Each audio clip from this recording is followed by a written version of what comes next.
करेंगे इस वक्त की बड़ी खबर का। जी हां, उत्तर प्रदेश से इस वक्त की बड़ी खबर आ रही है। रियासती वजीर रघुराज सिंह का मुतनाजा बयान सामने आया है।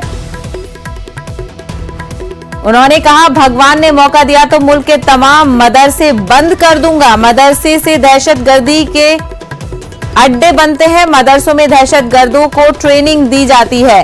रघुराज तो इस वक्त का बेहद मुतनाजा और बड़ा बयान सामने आया है। रियासती वजीर रघुराज सिंह का मुतनाजा बयान सामने आया है। आपको बता दें, रघुराज सिंह ने कहा कि भगवान ने मौका दिया तो मुल्क के तमाम मदरसों को बंद कर दूंगा। बेहद बड़ा बयान उनकी तरफ से ये सामने आया है।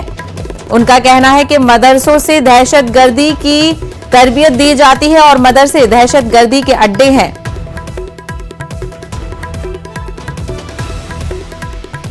तो इस वक्त का बेहद बड़ा बयान, आपको बता दें उत्तर प्रदेश से ये बड़ी खबर आ रही है। रघुराज सिंह का मुतनाजा बयान सामने आया है। रियासती वजीर रघुराज सिंह ने मुतनाजा बयान दिया है, जिसमें उन्होंने सीधे तौर पर एक कम्युनिटी को टारगेट किया है, मदरसों को टारगेट किया है।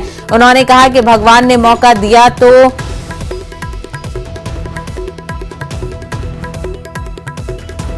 आपको बता दें कि उन्होंने कहा कि भगवान ने मौका दिया